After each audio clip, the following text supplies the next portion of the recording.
আসসালামু আলাইকুম, কেমন আছেন সবাই? আজকে আমি কি করতেছি দেখাচ্ছি আপনাদের। আজকে আমাদের সাগর থেকে মাছ ধরা হয়েছে, সমুদ্র থেকে জাল দিয়ে।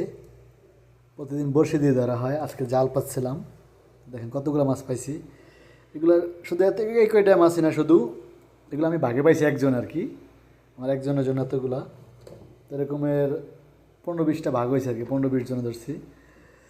তো অনেকগুলো মাছ পেলাম। তো একটা মজার বিষয় কি জানেন, দেশে মাছ কোটার সিস্টেমটা হলে কেচি দিয়ে করতে হয় মাছ। কেচি দিয়ে মাছ করতে হয়, চাকু দিয়ে।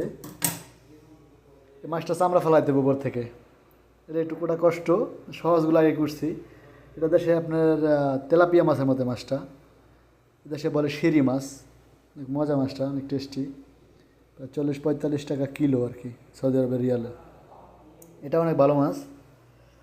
ঠিক আছে, ভালো থাকেন সবাই। একটু ব্যস্ত আছি, মাছ কাটতে হবে, প্রায় 1-1.5 ঘন্টা লাগতেছে গেলে কাটার জন্য। হয়তো বা আরও 1 ঘন্টা লাগবে, জানি না তাড়াতাড়ি শেষ হয় কিনা। ঠিক আছে, আল্লাহ হাফেজ, সবাই ভালো থাকেন।